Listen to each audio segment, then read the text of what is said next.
Three-point lighting is the basic starting point for lighting models, and nearly anything else you can photograph. The three lights include the key light, the fill light, and the backlight. This technique works for lighting everything from people to cars. It works with both studio flash for still photography and continuous lighting for video.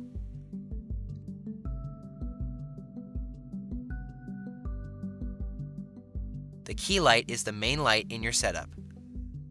The standard placement for the key light is about 45 degrees from the camera and towards the subject. It can be placed on either side of the camera. In most cases, the subject should face the key light. Notice what happens when the subject turns away from the key light and her face falls into shadow. Look closely at how the light treats the clothing on the model. In fashion photography, the clothing is usually more important to the client than the person you're photographing. Now the key light is lowered to the ground.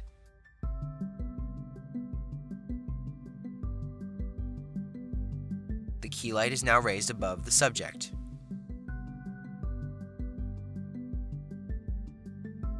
Instead of being placed at 45 degrees from the camera, the key light is now placed at 90 degrees. Notice the stronger shadows created by the side lighting.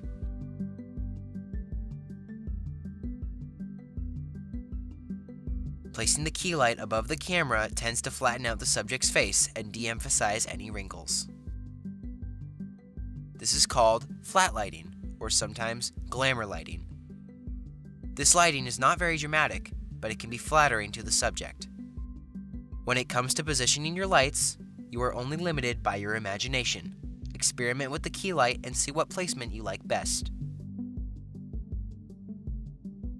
The fill light does exactly what its name suggests. It fills in the shadows caused by the key light. It's usually placed on the opposite side of the camera from the key light and is aimed at the shadows created by the key light. In normal use, the fill light should not be so bright that it creates shadows of its own or lightens the key light's shadows too much. As the fill light is increased, notice how the shadows are lightened. If your fill light doesn't have a dimmer switch, you can decrease its effect by moving it further away from the subject. If you want to increase its effect, move it closer. Notice how dark the shadows are and what effect it has on the overall feeling of the setup. You can also use a collapsible reflector or piece of white foam core instead of a fill light. Collapsible reflectors usually have a white side and a silver side. The silver side reflects more light. The backlight is intended to separate the subject from the background. It is placed behind and above the subject and is usually pointed down at it. The backlight is supposed to be subtle, but like everything else, that is a matter of taste. It's important to control the output of the backlight. If you use a continuous light, use one with a dimmer switch. If it is a studio flash, then adjust the power to control the output. The halo around the subject shouldn't be too bright, because that can look too artificial. Because the backlight is aimed in the general direction of the camera, placing a barn doors attachment on the backlight is sometimes necessary. The barn doors prevent excess light from hitting the lens on the camera and causing lens flare.